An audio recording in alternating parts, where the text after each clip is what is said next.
Roto, welcome to the Audius podcast. What's up? How you doing, bro? I'm great. How are you? I'm doing good. Good. Thanks for making the long trek all the way over here from Long Beach. Happy to be here, man. Hollywood Hills. Happy to do it. Yeah. How you feeling? Feeling good. Yeah. Feeling very good. Cool, man. So for those who are listening right now who never heard of you, don't know who you are, why don't you introduce yourself a little bit to them? Well, my name is Matt. I'm 27 years old, live in Long Beach. I've been making beats for about 4 years now under the name Roto. And it's been a lot of fun. And yeah, met tons of people doing it. And it's just been a great time. Cool. Yeah. How do you describe your own music? Sort of like future beats, melodic bass music, I guess, you know? Inspired by the likes of... Yeah, like Flying Lotus, a lot of Fly Low, Mr. Carmack, Sam Gellatry, Evil Needle is a huge inspiration of mine. So, like, I guess that's kind of all around the board, but very vibey stuff, because they all make very vibey stuff, so that's definitely what I'm going for, is the vibes. Right. So what does that mean to you? I mean, I feel like everyone kind of knows what you mean by that, but break it down for us a little bit. Well, like, music for me has always just been an escape. So there are just times when I listen to music and I, like, just get so amazed and, like, get goosebumps and, like, just literally get taken away from reality. And I guess I wanted to, like, try to emphasize that in my beats as best as I could with the best of my ability, because I'm not super musically talented. Like, I know a little bit of guitar, a little bit of, like, I started learning with the trumpet. I'm learning piano, but, like, I'm not very good at any of those things. I'm more just good with my ideas and my ear, and, like, so I try to just put that across as best I can with my beats. Right. Cool. So I think what would be interesting to do is kind of trace a little bit of your influences, your inspirations, and kind of your musical discovery and that whole process. So, like, what was do you have, like, a first song, first record that you can remember ever listening to? Like, I'm talking about super young. Super young. Yeah. I earliest remember, musical memory. Ooh, earliest musical memory. Well, it was definitely probably, like, the most pivotal one that I remember is Dark Side of the Moon by Pink Floyd, which is an album. And I think that, like, hearing that was, like, the first, like, cohesive album. How old were you? I feel like that's a mature album, bro. Like, I was like 12 or 13. Okay. I want to say, when I heard that, mainly because there's this thing that when you sync it up with The Wizard of Oz at the perfect time, they go together really, like, crazily. And I was already into classic rock at the time, like Pink Floyd and Led Zeppelin and stuff like that. And then, like, when I did that with a couple of my buddies, and it just, like, blew my mind. Wow. And then I think it was that blowing my mind. And then whenever I listened to that album, it made me, like, think of that moment. Right. So it was like, that was the first time that music really, like, gave me a flashback memory that, you know, was, like, crazy. Yeah. And that's when I started going to shows and realizing when you discover someone at a live performance, it's much better, because then whenever you hear their music later, it just reminds you of that performance. So, you know, that's what the band Purity Ring is for me. And, like, there's only a few songs of theirs that I really like, but when I hear them, I'm like, you know, I'm getting goosebumps right now just thinking about it. Right. You know, it's crazy. That's crazy. So it's like, it's just a beautiful thing. And yeah. Pink Floyd. So that's kind of what kicked it off. I mean, Yeah, that's some an trippy stuff. incredible album. It is. It yeah. is. To this day, sounds futuristic. Mm-hmm. For sure. Without a doubt. Yeah. Yeah, they were way ahead of their time. And, like, it's cool to see them again now because they're, like, rebanding and, like, playing shows now. They are? And they're pretty epic from what I hear, yeah. Wow, I had no idea. Yeah. Yeah. It's pretty cool. Is it interesting? Like, is it sort of playing their old hits, or are they actually creating some original new? I think I'm not totally sure. Okay, we'll have to find out. Yeah. Yeah, but I'm pretty sure they're like playing some of The Wall and stuff like that. Yeah, I mean, you got to play the classics. You can't. Right. Can't not. Got to give the people what they want. You better. Yeah. Otherwise, they ain't coming. exactly. Okay.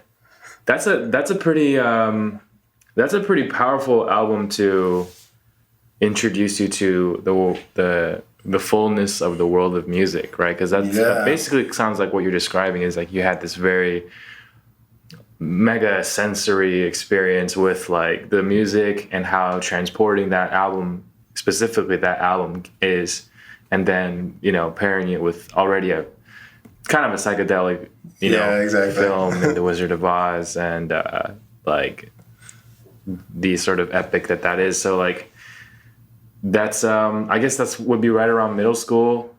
Yeah. Too. You're kind of coming into yourself, hitting puberty, discovering music for the first time. Yeah, it was like learning guitar. Uh-huh. So I had started with trumpet in 4th grade. Yeah. And I didn't really want to learn it, but did your parents force you to do that, or? I honestly don't remember. I don't want to say they did because I was always like telling them that I wanted to do new things.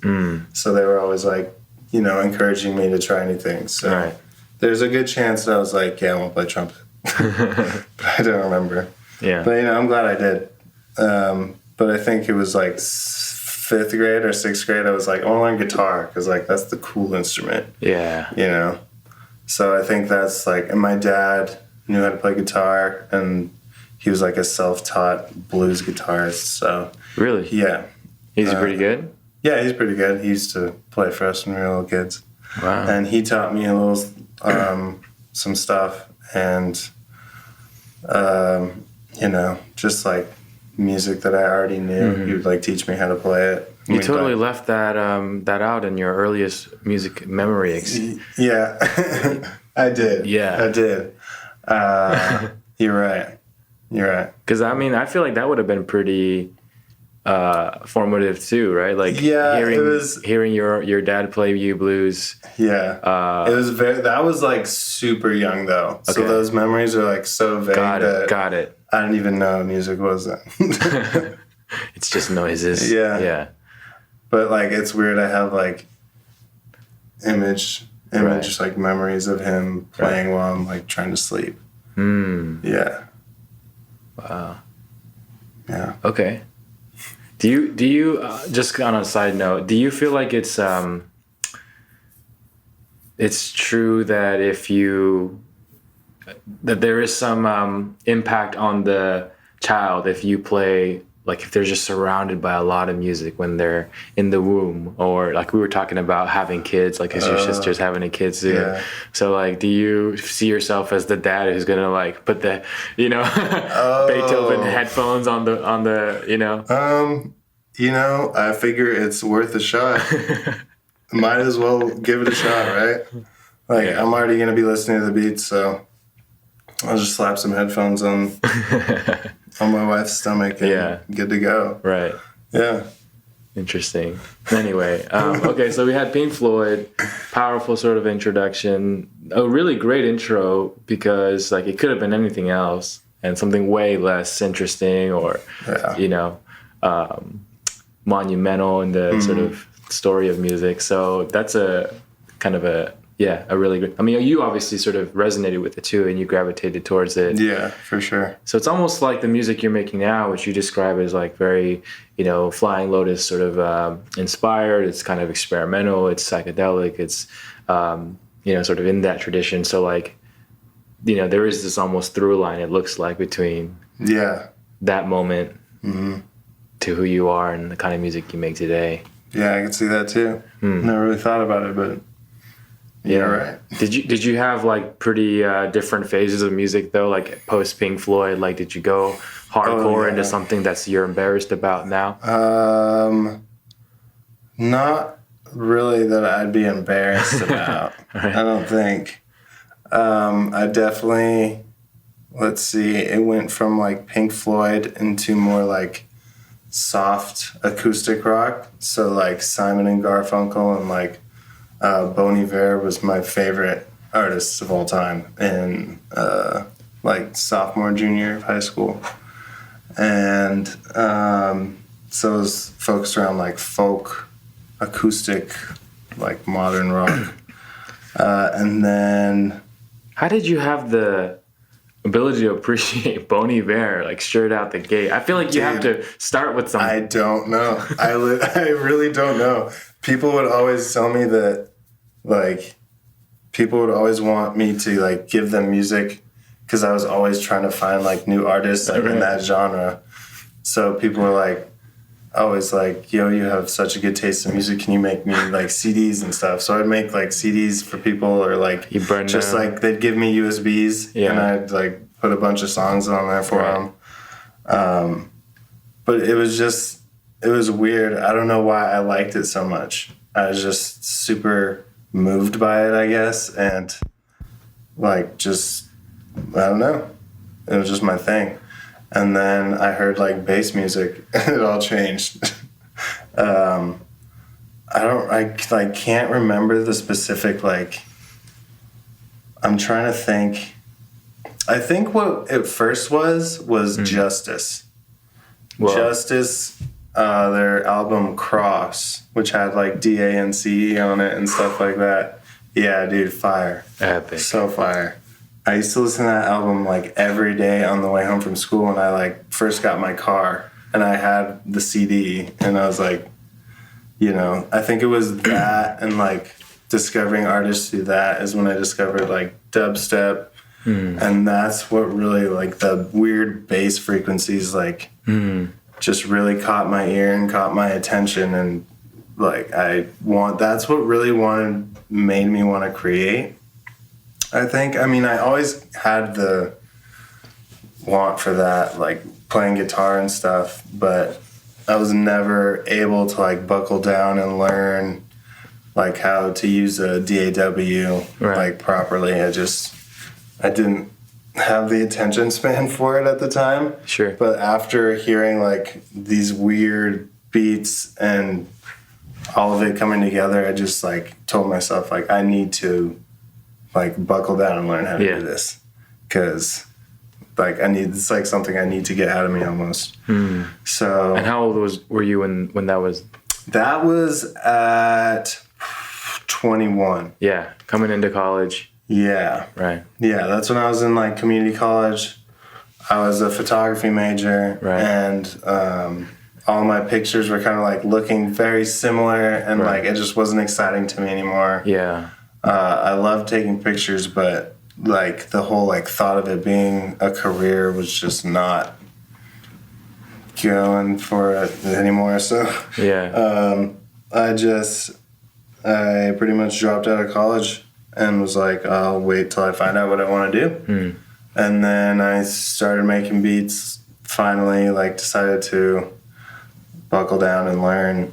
And I think I was really messing around for like 2 years before I actually like consistently was on there every single day, like trying to improve my craft. Right. It was more just like on my iPhone or something, like playing with beat pads. But once I started to like really learn the nitty gritty of everything, it kind of just like opened up and was like a lot of fun more than anything, and was probably the most gratifying feeling I'd ever felt. Like finishing a song was like definitely, I felt like I had a baby. Right. Yeah. Especially when you put a lot of care into. Yeah. Right. And it's more like you think about the process that goes into it. Like you spent so many years perfecting this little thing. Like each time you make a song, it's not just like that one song. It's literally all the songs that you've made before that. Sure. You know what I mean? Throwaways. And it's like, so that's why artists are so like, I feel like baby their songs, because it really is like years of hard work. Yeah, man. So, okay, so you kind of got into dubstep and bass music, and just really like probably starting to expand into the world of electronic music in general. Yeah. Right. Yeah. 'Cause, it's just hop and a skip away from one to another. So, and then I guess, and then along that path, you decided to start taking it more seriously. Yeah. And so you were sort of in that sort of season of music. In terms of genres and whatnot. Well, I should say there's a little miss there. Okay. In between the dubstep and the making music, there's the like discovery of selection, which is what really pushed me. I think that is what that really, was the like, catalyst. That is what was it, because they're like the way they dismissed like the idea of having a genre, right? And the way their music was influenced by so many other genres of music was kind of like different time periods. Yeah, and me being influenced by so many other genres was like, okay, maybe there's something there. Like, maybe I can do something here. Super inspired by it. Yeah. Yeah. And then that's when I really like buckled down. I was like, okay, getting Ableton.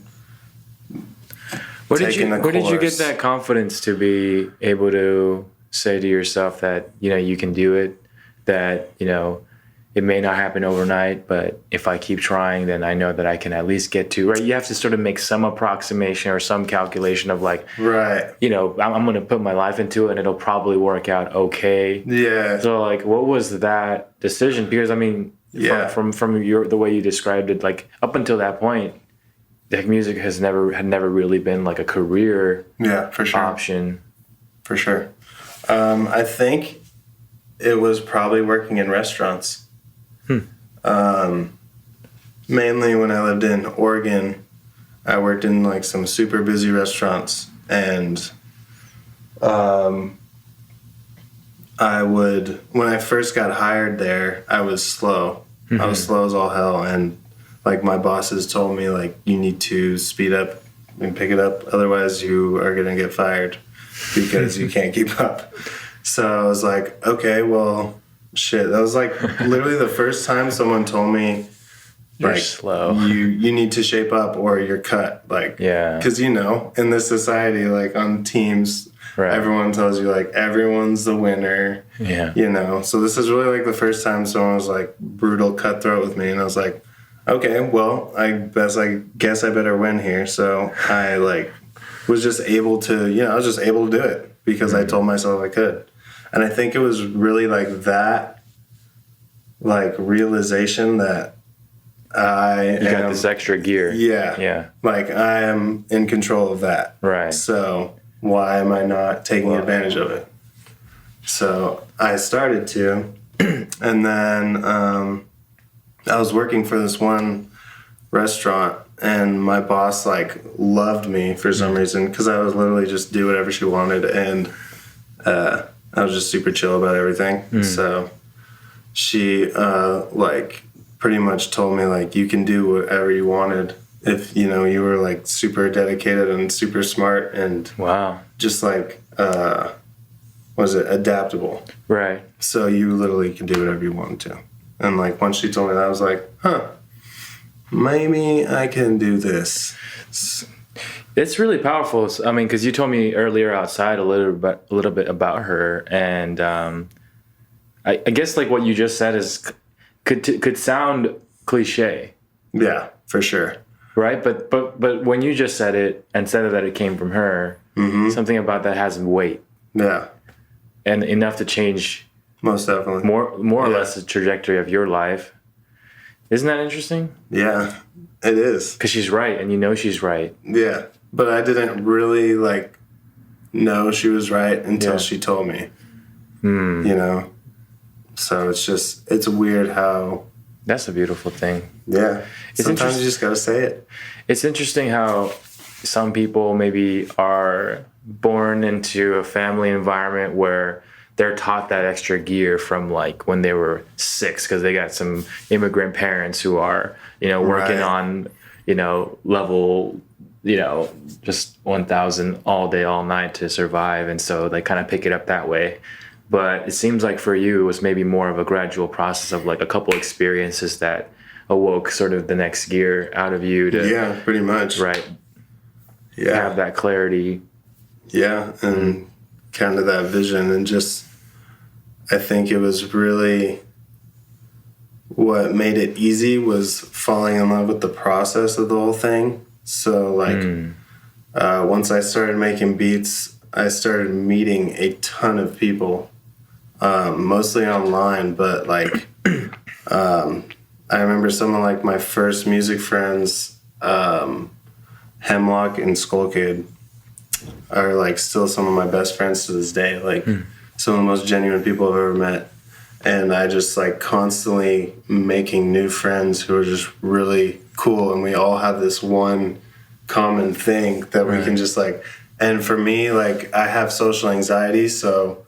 Like when I go to parties and stuff, it's hard for me to talk to strangers.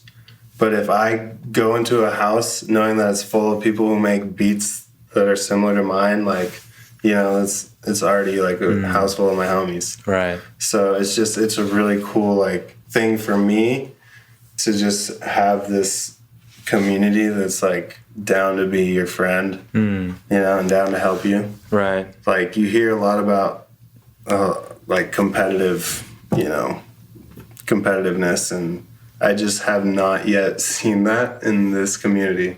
Wow. So it kind of blows my mind. Yeah, everyone's like super willing to give and super willing to like help out each other. It's really cool. That's very true. Yeah, man. It does almost seem unreal in a way because it's rare to find that elsewhere in the world. Yeah, exactly. Everyone, you know, is so motivated for themselves that they don't think about really their community or like helping out their friends or anything, you know. So it's cool. Yeah. It's really cool. Did you meet those friends online, like through SoundCloud or? Yeah, I met them online through SoundCloud, Skull Kid and Hemlock. Shout out John and Richie. I first met him online, and then like the first show I ever played was in San Jose. Yeah. And Richie, who was in Atlanta at the time, I think, flew out for the show. And Hemlock lived in San Jose. So like we all kind of like met up at the same time, as well as like some other people who were on the same lineup as the show. And was that your guys' first, like, in real life meeting? Yeah. Wow. Yeah. It was crazy. It was kind of surreal just, like, seeing them in real life for the first time. Yeah. Get a little like, geeked out, right? It's a little weird. Because it's the first time, like, you know. Yeah. I've never really talked to anyone online, like, extensively before making music. So it's weird just, like, talking to someone so much and then being like, yeah, I don't even know what you look like in person. Yeah, bro. You've got a cactus avatar. I've been talking to a cactus for 7 years. Exactly. Like me, I'm 6'5", so literally every time I meet someone, they're like, yo, you're huge. Every time. Yeah, so that's you the other night, right? On Saturday. Yep. That's funny. Okay. There you go. I'm really curious. So just to kind of tie that thought together, you know, between your that chef who was, you know, this mentor to you and like really supportive and kind of had a few specific moments where she spoke into your life in kind of this cutting way that you know got through to you, to now 4 or so years into the music, and having made the progress that you have, coming from zero, right? Like you didn't go to school for music or, you know, so what would be maybe your message to people who are out there who are like maybe at that point where, you know, you were thinking, oh, maybe I should buckle down and learn Ableton. Maybe I can do it. But is it realistic? Like, you know, do you have a message for people who are maybe you 4 years ago? Yeah. You can definitely do it. You can definitely do it. 100%. You can do it. And the best way to get better at it is to just keep making beats. Like, the best way to learn is to have fun doing it. And that's the way you'll remember what you're doing exactly. So the little techniques and stuff you learn, and, you know, the way you get faster, all the hotkeys, all like the sample digging and all that stuff, you have to have fun doing it. Otherwise, you're not gonna, like, it's not gonna resonate through your music. So just do it a lot and just bust them out. I like to say, like, take a week and try and finish like 3 tracks a day, and that, like, by the end of that week you will have learned so much.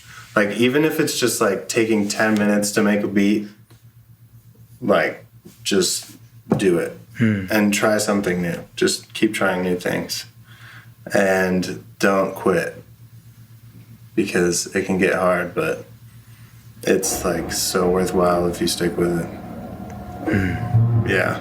Have you noticed some phases where, like, I'm just wondering, hey, like, your first 3 months might look like this, but trust me, when you get to month 6 or month, 9 or 10 or 12, like, this is gonna happen. Can you sort of lay it out for people in a sort of way? Like, what does sort of your trajectory look like from month to month, season to season, year to year? Like, from the beginning? Yeah.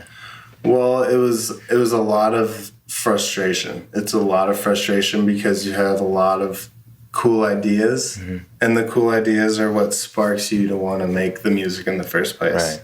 So you're like, I have these cool ideas, I want to be able to get them out. Then you have to learn how to get them out, and then you, like, are trying to get them out, but it just sounds like crap. So you're just like, you're obviously discouraged, like, immediately. So for me, it was like, making the crap, getting discouraged. And then literally the second I was discouraged, I would just tell myself, okay, like, I can't stop though. I need to go on YouTube and find tutorials or something. So I found this dude, Sadowick, I think his name is Sadowick. And he literally posted, like, the Ableton crash course on YouTube for free.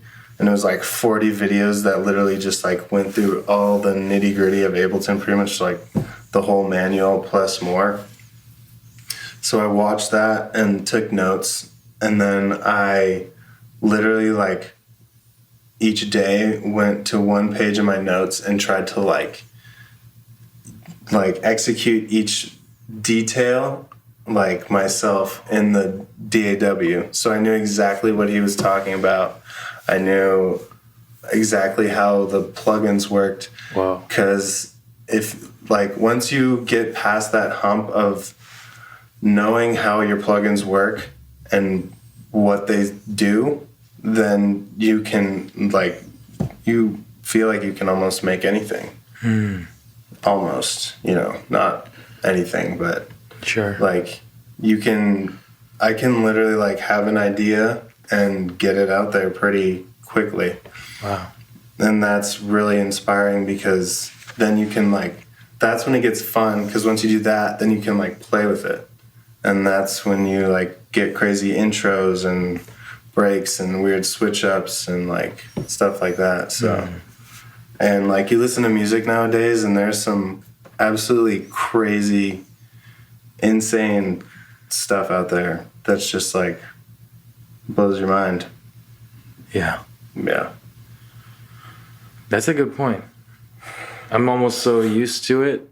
Just, like, there's just so much good music and so many talented young producers who have, like, 200 followers on SoundCloud and are largely unknown, but their beats are just from Neptune and, just crazy, filthy beats. Exactly. And, like, you've never really heard anything like it.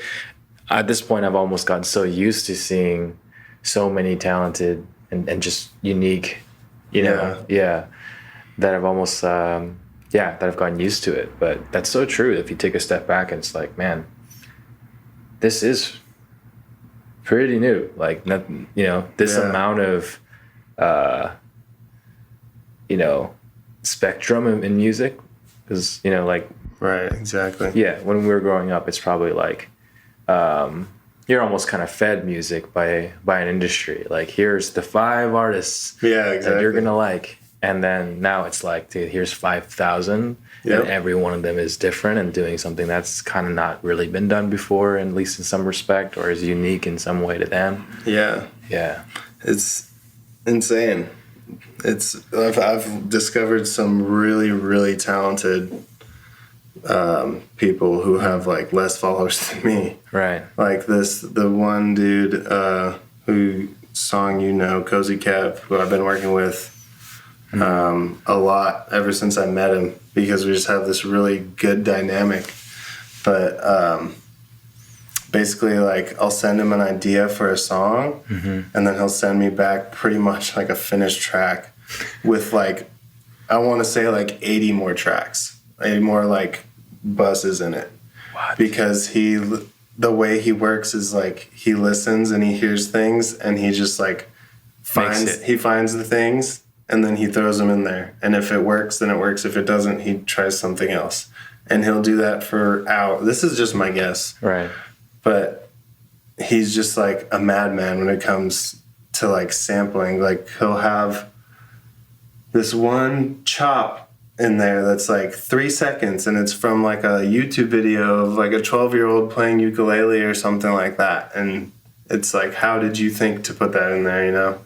And then the way he works is kind of like sporadic and messy. So he'll like, we have a really good dynamic because I'll send him an idea, then he just like kind of goes to town crazy on it, like free form. And then he'll send it back to me and I'll just like clean it up and make it like a full song. So working with him has been like, I've learned so much working with him. And he's kind of influenced my style a lot as of late. So like, I just released an EP, it's 4 songs, and he's on one of the songs, and it's definitely like the craziest song on the album. Wow. But he's also influenced like a lot of my other music too. So working with him has been really, really cool. Yeah. And he's introduced me to some younger artists. There's this kid, Hiro, Hiro, and he has like 800 followers or something. And he just like has these beautiful chord progressions, super chill, like hip hop beats. But just like his progressions of his songs are just so beautiful, and his sound design is really great. And it's like, he'll have like 50 plays on this song. It's like, God. It's so sad. But it's crazy. And then there's all these young kids that are like, I know this kid, he goes by Uncommon, and he's 14 years old. He lives in Italy, and he's just like a madman. His production is crazy, and he's 14. And then he has a friend, Gareth Donkin, who goes by Mr. Soulboy, and he makes like, you gotta check this guy out. Really? Yeah, I think he's 19 now or 18, but he's like I think a pianist and a guitarist and a singer songwriter, and it's just like the most soul you ever heard. What? And like, yeah, a young kid. It's crazy. That's crazy. Wow. It's pretty dope. Pretty dope. I'm so tempted to just stop right now and like. That's what I'm saying. Everyone stop, pause the video, and go listen to Gareth Donkin. He has this track, Catharsis, and it's so good. Wow. I'm telling you. Okay.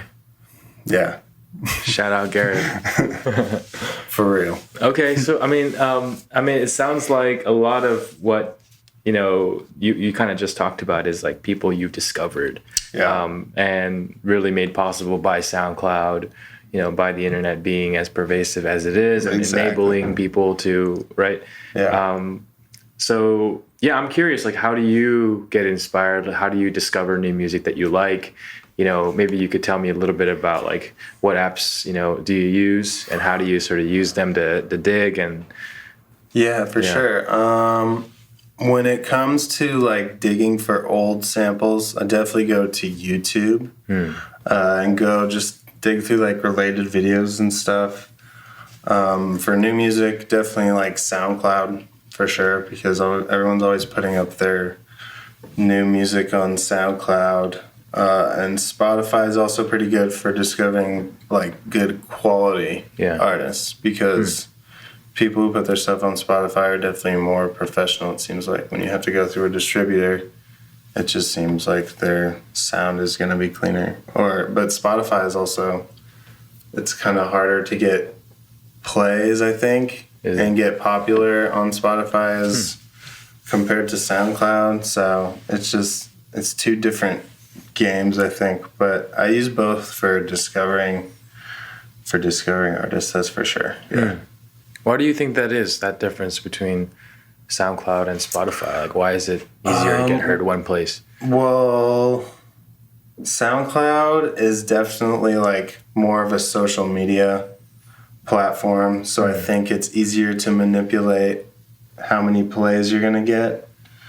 Like you can literally, literally like within the platform, you can contact people with your song directly in the platform. Whereas Spotify, like I can't message someone on Spotify with my song. But that's just one more sort of hoop you have to jump through to upload there. So I guess that sort of already filters Although out. I think they're gonna do like direct upload. It seemed like they rolled it out for a bit, and then I think I just saw an article that they are that they're deprecating that. But in any case, okay. And would you say like something like SoundCloud has been more or less impactful on your career? It sounds like a lot of the people that are now some of your closest friends whom you love. Yeah. Are people that you met only because SoundCloud had some of these features. Right. Well, I mean, I met a lot of the people through Facebook, but it's because we had the SoundCloud platform to kind of like anchor it, support each other. Yeah. Because, with the likes and the reposts and the comments, that whole thing, like, just kind of, made it really like, oh, so-and-so reposted my track, like, I'll message him and say thanks, and then you build a relationship with this person that just was like based solely off supporting your music, which like will never happen in Spotify unless they implement the likes and the reposts and that sort of thing. Which it doesn't seem like it's on. I don't think it will, but they're definitely getting more user friendly with like the whole artist thing. Like they have a whole series of videos for artists on like how to pretty much promote yourself and like brand yourself and release your music and like all this like business tips for artists who would not know any of this stuff, like just going into the music industry. Like I don't know anything about the music industry, and it's all kind of like getting thrown at me, especially with this sync licensing thing, is like these contracts that I've never read before. It's like, oh, cool. Oh, and they're going to go into detail on some of those opportunities as well. Oh, that's super useful. Interesting.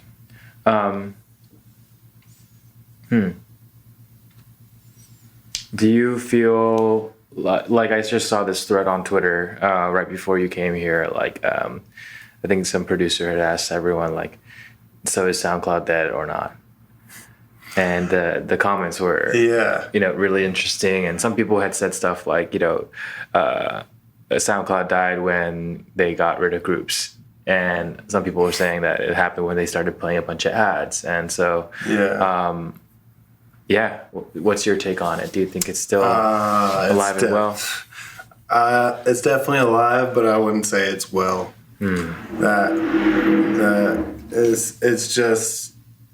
It's so saturated now. It's so oversaturated with reposts that are ingenuine and likes that are ingenuine and a lot of fake accounts and bots and stuff like that. and that's kind of like taken over, it seems like. When I first started, it was definitely a thing that, you know, like SoundCloud was oversaturated. People were just making already recycled beats that were already made. So it was just, you know, not interesting to anyone anymore. And now it's like the same thing, but more. And there's this thing called repost trade groups, Right. which is basically just like you sign up for this group and it will automatically repost everyone's song in there when they put it through like the chain or whatever. Right. So like you get your song reposted by a bunch of these people for free, and then you repost their song in trade. And it just kind of makes this big, like, you go to your home stream and it's all reposts of people who don't know what they're reposting. And it's just like, you know, I don't even know what I'm looking at. I don't even go on my stream anymore because I don't expect to see any like new music posted. I remember when I used to be able to like go scroll through there and be like, oh, new song from like West One or new song from Graves, like awesome. Like it would happen like weekly. Or like, oh, look, this guy just posted like 4 tracks out of the blue because they're just like throwaway tracks or something. Like that's when SoundCloud was like awesome. Right. It's a real feed. It's like it's probably a little bit more chronological. Feels like an inbox. Exactly. Of, here's fresh new music from people you know. Yeah. And now it's like, I think it's all algorithms now, so I don't even know if the newest stuff is going up first. It's like Instagram, where whatever has the most likes is going to be at the top. I guess it's kind of dizzying in a way. Like you don't have your bearings of.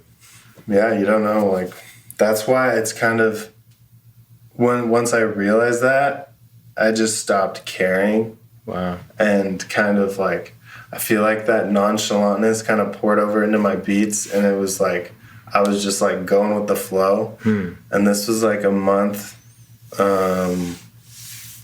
long span.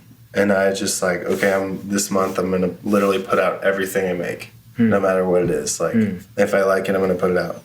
So I put out 5 beats that month. And one of them is like my most popular song. Wow. Yeah. And then another one of them is like probably my 4th or 5th most popular song. And then another one of them is probably like my 6th popular song. So it's just... That was a crazy month. That was a really big eye-opener for me to be like... it worked. Making the beat is not necessarily like, you know, the quality of the beat. It's really just like catching that moment of inspiration and like really rolling with it. Because all the best beats are made in like 4 hours. Anyone will tell you. Or sometimes 15 minutes. Exactly. Right? Yeah. Like Zaytoven, I think it's Zaytoven. He says like if he spends any more than 5 minutes on a beat, he throws it away. And it's like, okay. I don't know if that's true. It's probably more like he spends 5 minutes on it, and if it's not like, yo, this is fire, then he'll throw it away. But wow. Yeah. That's a really good idea though. Because like I've had beats where I whip up an idea really fast and I am really with it, but then I have to go to work for 2 days and then I come back and I try to finish it and it's just not there. It's not there anymore. It's not there anymore, and it's so sad. You know, that's why I feel like there's something to the Kenny Beats style of workflow. Yeah, just right, because you know, like on the show, he's just like. What, 15, 20 minutes? Yeah, exactly. Sometimes, sometimes it's like you got the essence of the song in like 3 minutes. Exactly. And it's crazy. And it's really like quantity over quality for those guys, especially. Like they need to be able to nail like a bunch of different vibes. So, and they need like 30 beats in each of those categories. So, better get to work if you want to like have a catalog that you can show someone. So that's kind of like. That's where I'm at right now, is I just want to build a good catalog that's also like resonates with the music that I've already made. So I can work with like vocalists and other people. Got it. Other artists. Yeah, it's interesting that you said about the platforms feeling kind of saturated, like it's a little hard to be heard. Is there anything that you feel like, it could be specific or more general, but, advice you'd give to, music platforms out there from the perspective of an artist who's, to a big extent, your livelihood and your career, right? It shapes where that ends up going. So, like, what do you want to ask for, and what do you feel like they should really take to heart?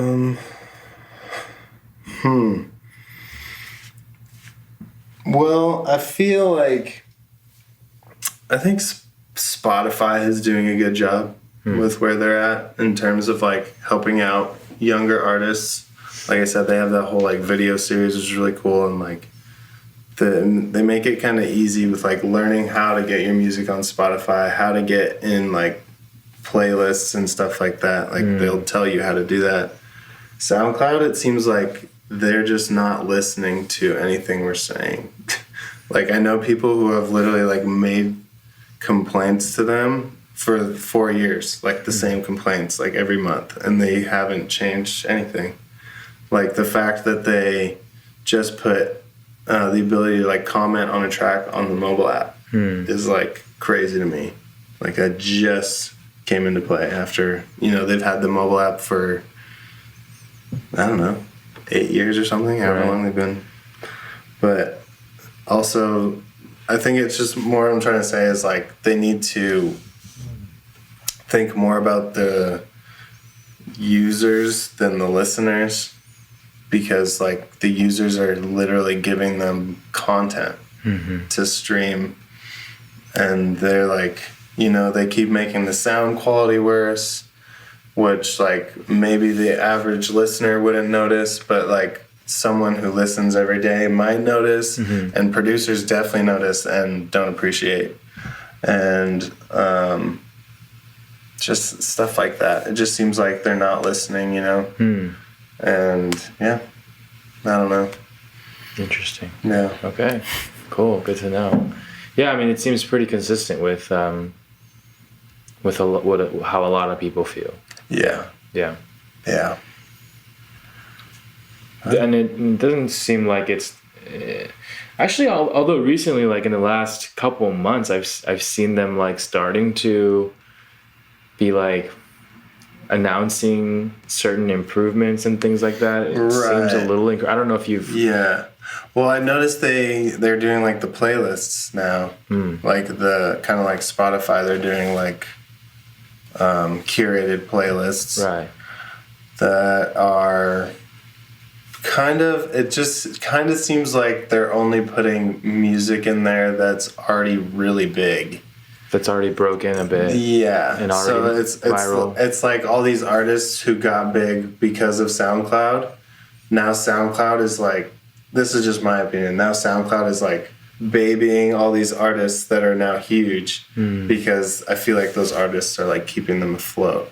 Like Chance the Rapper being a good example is apparently the reason that they're still alive. Right. And is the reason that he's huge. So it's kind of like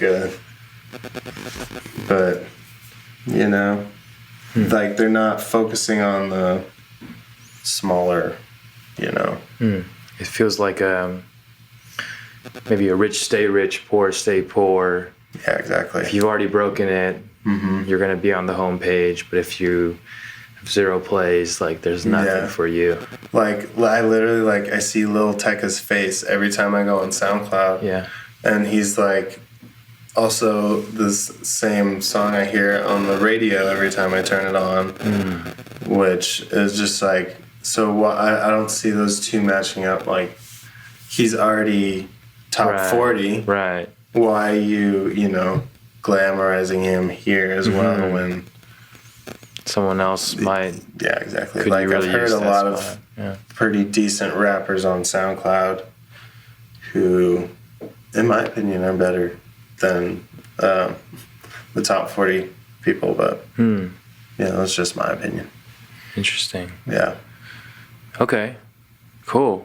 Well, to switch gears a little bit. So you got this EP out with Cozy.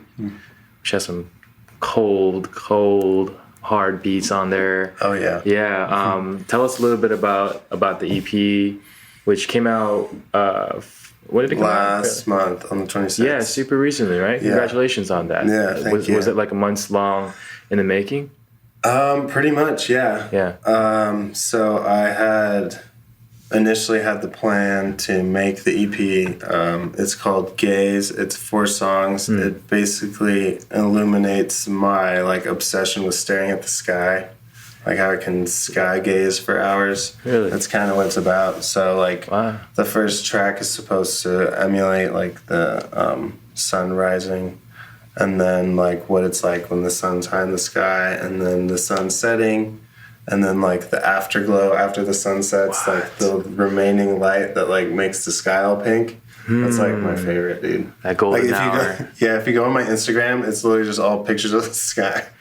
You know what's interesting, actually, I mean, that's one of the first things I kind of, you know, appreciated right away as I was, you know, doing my homework on you is, like, oh, like, you know, there's an aesthetic here and it looks nice. And then I actually shared all your links with the Audius team and just said them, hey, if you guys have anything you'd want to ask or anything that this made you feel, like, let me know. And one of our team members, or one of our engineers, Ray, was like, man, his photos on his Instagram are like really nice, and maybe you can ask him a little bit about, you know, how does that happen or where did that come from? Yeah, that's crazy because like after being into photography for so long, and like people will be like, oh, your pictures are cool. But now that I'm taking pictures of the sky on my phone, a lot of people are like, what camera do you use? And like, what techniques do you have for lighting? When it's really just like, the sky looks nice, I'm just gonna like take a bunch of pictures.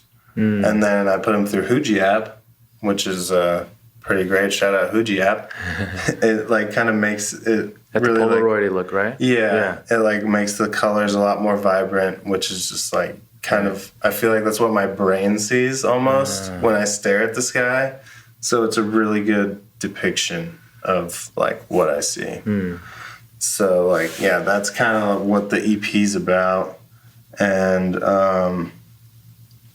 it's funny because I had 4 songs like laid out, pretty much ready to go. They just need to be mixed and mastered. And Josh of Good Society, shout out Josh, came at me with the idea to do like a listening party with the EP because he had like a cool little venue that he like wanted to throw a party at. So I was like, sure, you know, I have a month to mix and master these songs. It's good to like give me a deadline to like finish this thing or whatever. So I have like 20 something days to finish it, and I'm like mixing and mastering the songs, and I just like hate three of the songs. I hate them. So I trashed them and made new songs from scratch. And the first 3 songs of the album were made like within the span of 3 weeks. So, and like the time you were meant to be mixing and mastering those 4 songs, you spent it all making basically a new EP. Yeah, I was kind of stressed at one point, but it was like definitely kind of. Yeah, I got skinnier. Apparently I wasn't eating as much, but like it was such like when I finished it and like was actually satisfied with all the work I'd done was just like such a good feeling. And like, you know, I know like finishing a song was one thing, but that was really like project. Yeah. Right. And like getting the artwork done and like doing the distribution and like thinking about promotion and like releasing and stuff like that. And even with all that, I've learned so much like what not to do and what to do next time. So it's always just like important to be a sponge and like be down to be open to more information and like willing to change your like techniques and stuff like that. Because I feel like a lot of people are stubborn and are just like, no, I'm doing it right. Yeah. You know, but you're not. Right. So talk to us a little bit about what's next. Like if you want to plug anything or, Well, evidently after the EP released, I had like crazy writer's block. So like since then, I'm working on another collab with Cozy Kev. I'm trying to convince him to do like a whole album, like a concept album. I think that'd be really cool. I have another single that I've started that I really like, but I haven't really gotten around to finishing it yet. So we'll see. That'll probably be my next single. So keep an eye out for that. And other than that, just like hip hop beats, pretty much. Just waiting for the inspiration to strike. Yeah. Kind of just going with the flow, you know? Right. Yeah, I feel like after that month was kind of hectic. You just had a baby, basically. Yeah. Yeah, so it was... Take some time. Yeah, I feel like it'll be a little bit before I can like get back like fully into the swing of things. Yeah. But I think it'll be good once I do. Probably coming strong. Yeah. Yeah. Exciting. So. Yeah, dude. Super exciting. Yeah, that's crazy. I didn't know that that EP was about the sky. I'm gonna re-listen back to it now. Yeah, you should. With that information, I feel like that will change how you perceive it. Yeah. Yeah. It should. Okay, I'm excited. Yeah, man. Cool. Do you have any other types of goals, like, whether it's do you want to continue down and really master the craft of like, you as a beat maker, as a producer, instrumentalist? Do you see yourself, wanting to, and you mentioned sync a little bit and kind of wanting to get into that world, and I'm sure that'll sort of pull out different parts of you, right? Because you might have to be a little bit more versatile. Yeah, exactly. Or there's also the avenue of like working with singer-songwriters and rappers, and right, yeah. I think like honestly, the ultimate dream is to work with singer-songwriters, rappers of like more of the R&B variety. That's definitely like my main goal. But we all got to do stuff we don't want in order to get there. Like, I think about like Radiohead's first albums were way more poppy than like their later albums. So people say like they had to make those albums to make the money to be able to experiment with like and have fun and do like the albums they really wanted to do. So that's kind of like where my head's at. I'm just trying to get into all these avenues of revenue for music in order to be able to like sustain, really just grow, make beats and kind of do what I want for fun. So whatever comes with that, really, I'm an open book and I'm super like chill. So like I'm honestly down to do a lot of different types of jobs.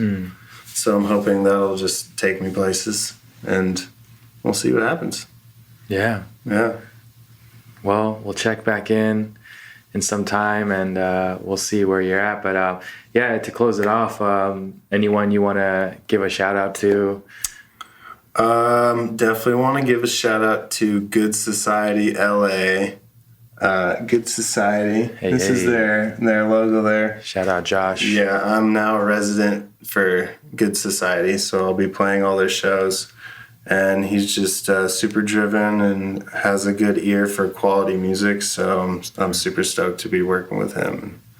Yeah, that's definitely him, and I would have to say Cozy Kev is my other shout out because that's my boy. Yeah. Defy? Oh, and Defy. Defy's my dude. Yeah, was one of my main inspirations getting into beats, and is now like just a homie. Yeah. So it's crazy what music does. Yeah, ain't that the truth? All right, man. Cool. Anything else you want to add? I did want to ask you sort of, this is a wild card kind of question. You don't have to have a great answer to this, but do you have a controversial producer hot take opinion on anything that whenever you say this opinion that you believe strongly and everyone gets triggered by it, agitated? I feel like there is. Well, I mean, I don't know. I don't want to trigger anyone. No, That's the main thing. Well, we may not use it if it's too much. Right. But. Well, like, I just see a lot of laziness when it comes to production, like sample usage. I really, really like sampling. I like the idea of sampling, but I feel like people get really lazy with it, where they'll just take a loop and put a kick and a snare and call it a song, you know? And oftentimes those songs get really popular, and then people make a lot of money off those songs, and they get a very big ego when they're really, you know, not that talented. So I feel like the sample production game is like a touchy line, but whenever I say that it's cheating to use like samples, sometimes people get mad. I kind of feel personally attacked right now, actually, because I have this one track that I'm working on that's like, at least at the moment, is comprised of, well, first of all, I've done that, some lazy tracks. So have I. Right. That's why I'm like, it's hard. It's like a fine line. Yeah. Like I think there's, and I definitely like have heard sample beats that are super simple that I really, really, really like.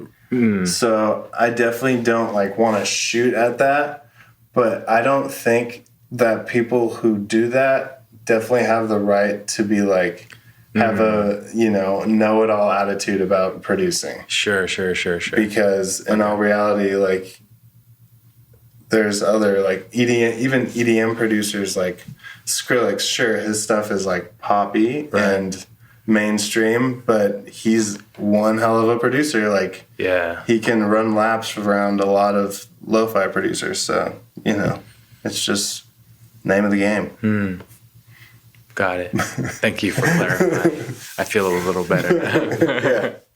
Like I have sample beats of my own that are definitely like cool. But I've just heard some, and I've met some people that have just rubbed me the wrong way. So I think it's that. Yeah. I think it's that main, like, it's that one person. Let's be honest. It's that one guy.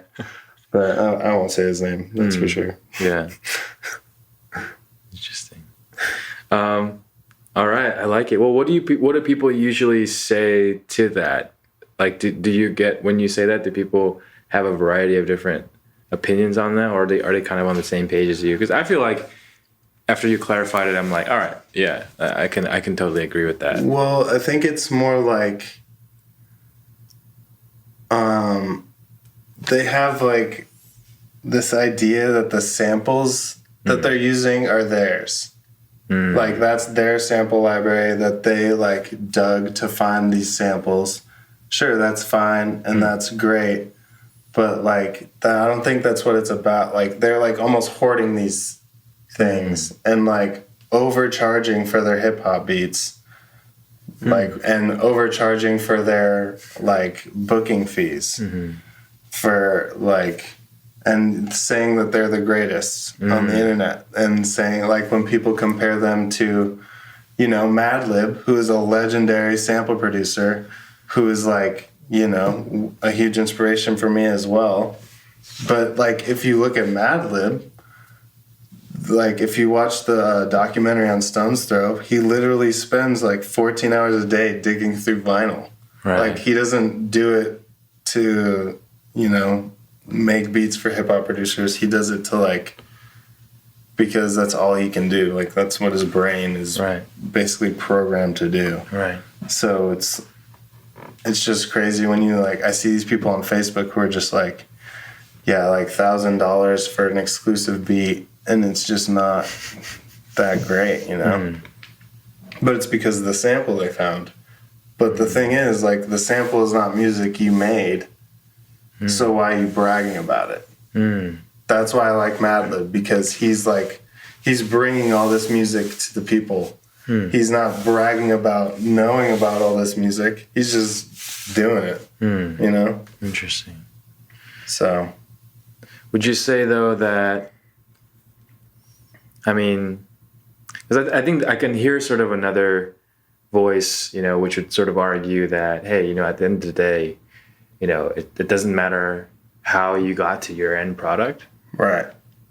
If the end product impacts someone and it makes them feel something. For sure. If it's a good song, it's a good song. For sure. Period. So I hear sort of that train of thought as like the main counter argument maybe to what you're saying. So you're sort of like coming from an angle of like respecting craft. Yes. Respecting and honoring a tradition and real dedication and blood, sweat, and tears into, not cutting corners, right? So there is that aspect of it for you.